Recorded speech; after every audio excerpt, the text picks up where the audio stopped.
Eu queria, obviamente, me fixar numa manchete que está hoje nos jornais sobre a reação do presidente Lula à forma como o governo conduziu. Cadê o meu Estadão, hein?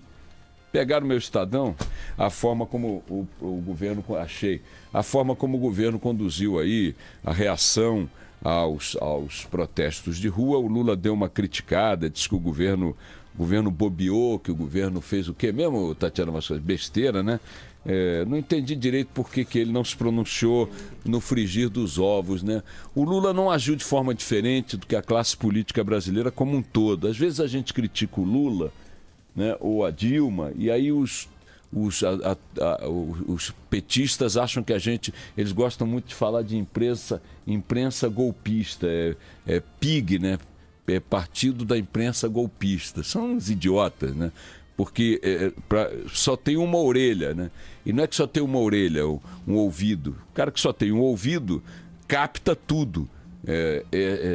Não é, como é que chama isso? Bi qualquer coisa, é mono qualquer coisa, mas capta tudo. Não é estéreo, é mono. É isso. O cara ouve direitinho, mas eles só ouvem o que querem com aquele ouvido.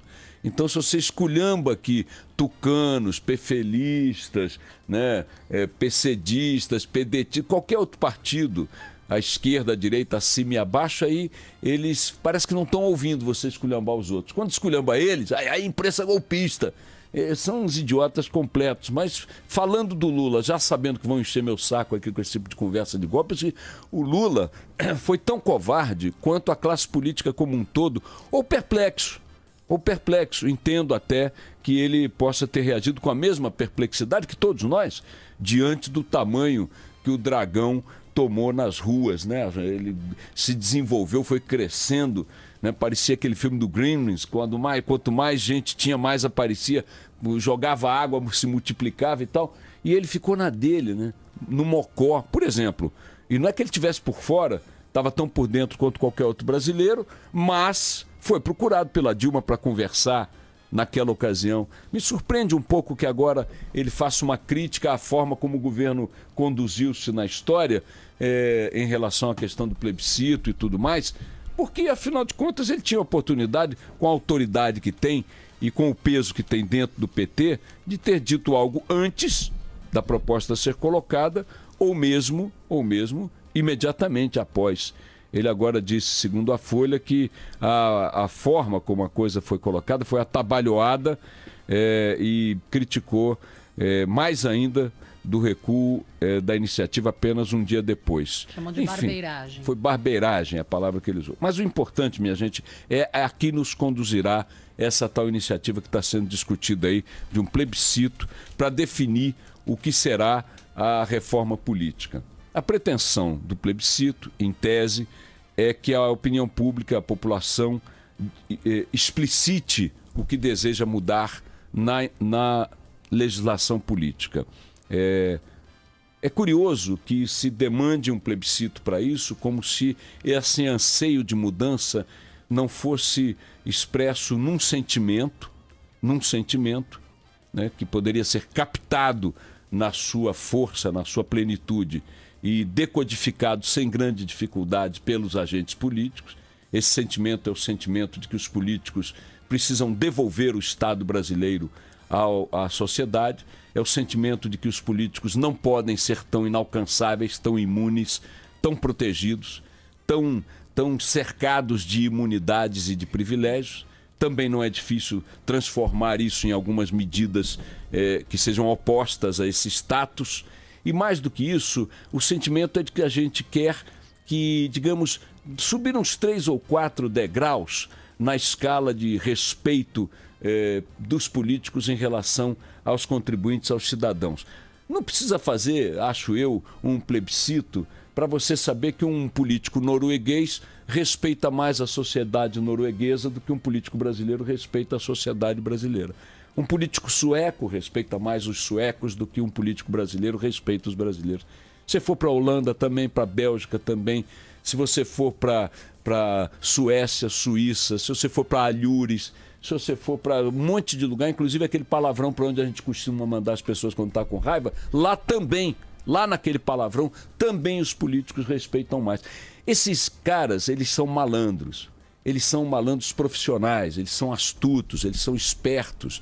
Eles carregam um negócio que vale muito para eles, porque vale muito para todo mundo, e estão naquela teta e não querem muito abrir os flancos. Então, por exemplo, eu não preciso fazer um plebiscito para saber que o voto aqui no Brasil, que foi cercado numa função meramente mecânica de revalidar o jogo político brasileiro, esse voto perdeu completamente o sentido porque foi desapropriado de poder.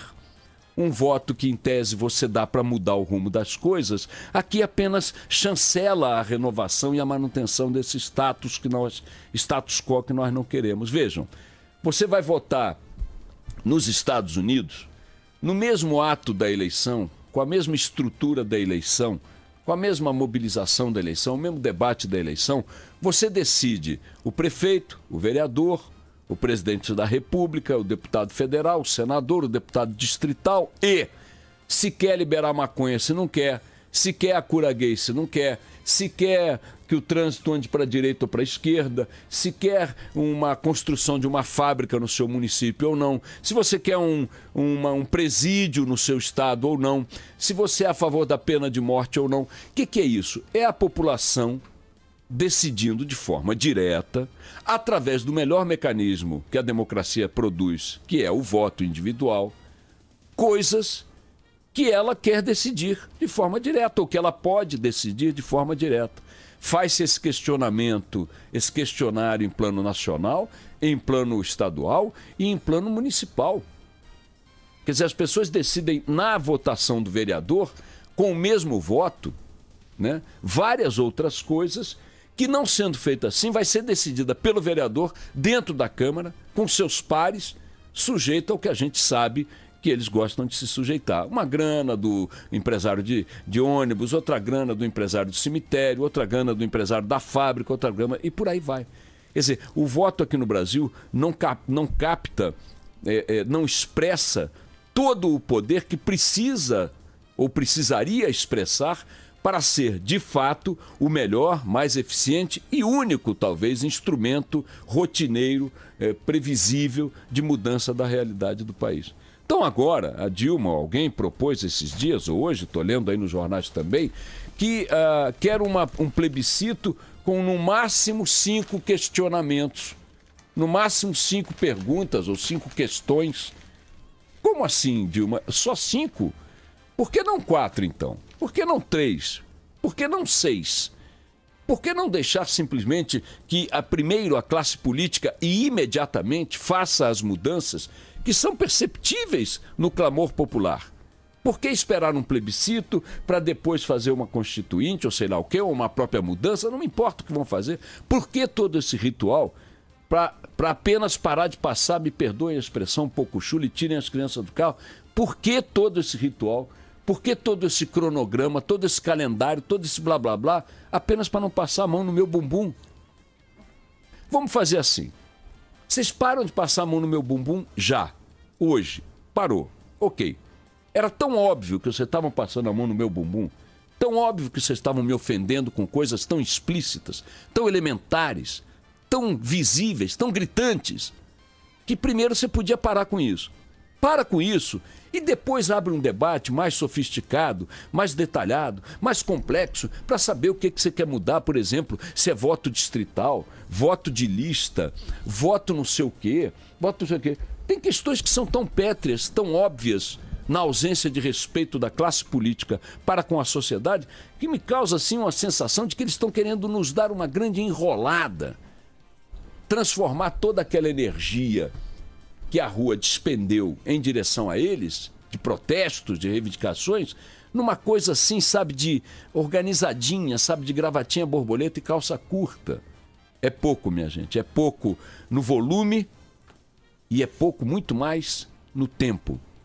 Isso tinha que estar sendo feito ontem, tinha que estar sendo feito amanhã, porque há um enorme conjunto de mudanças na questão política, na legislação política, que pode ser mudada na canetada agora, ontem.